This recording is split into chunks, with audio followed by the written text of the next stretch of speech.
When a constructor has only one parameter, it can be used to provide implicit type conversion.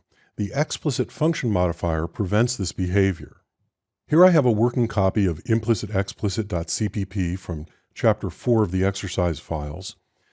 It contains this class here. It's maybe a partial class. It's really just for illustration purposes. Perhaps it's the beginnings of a string class or something. What I'm trying to do is I'm trying to get the size of a string.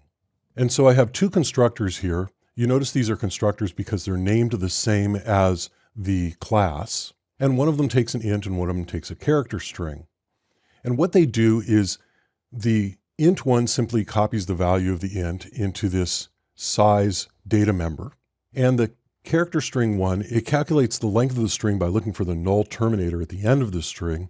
And they both check against this max size constant to make sure that the value isn't too big. And so here's my first constructor. It simply checks the max size constant and it assigns the value from n. And you notice it has this little string that it prints out to show which constructor is being called. And then we have this other one. This is the one that takes the C string and it looks for the null terminator at the end of the string and then it assigns the size. There's also this getter called size that returns the value so that we can inspect it. And down here in our main, I'm constructing an object called S from the stirSize class. And I'm also calling this function that accepts a stirSize object as its parameter. And now watch what happens when I build and run this. I'm passing both of them an X in single quotes, which is actually a character and not a string. And so when I build and run, you notice my value is 120, which is not necessarily something that I'm expecting. What that is this X character converted to an integer value. And that happens to be the integer value of the character X, because characters naturally promote to integers and larger scalar values. And so what's happening here is an implicit conversion.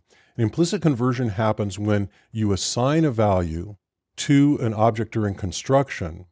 And so that value, if possible, will get converted using a constructor that's available that it can promote to. So in both of these cases, you'll see the size from int constructor is getting called because we have that message in our constructor. And that's not necessarily what I meant. I probably meant to put double quotes on this, right? Because that's a really common error, isn't it? And now when I build and run, I get a size of 1, which is the length of that string. And you notice the constructor that's getting called is my C string constructor, because that string is actually what's expected by this C string constructor. So this is all happening because I've allowed this implicit type conversion to happen. If I put the explicit keyword here, it changes this constructor to an explicit constructor, and it will no longer allow that implicit assignment.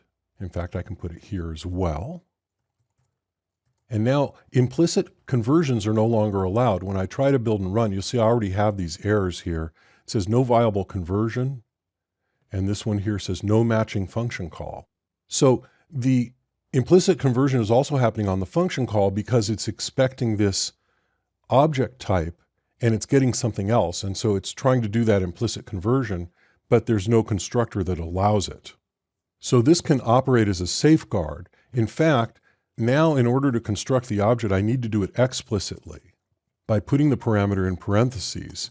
And even here, I need to actually create an object, which I can do saying stirSize and putting parentheses here. And that'll create a temporary object that'll get passed to this function call. And now both of these work and they're constructing from the C string.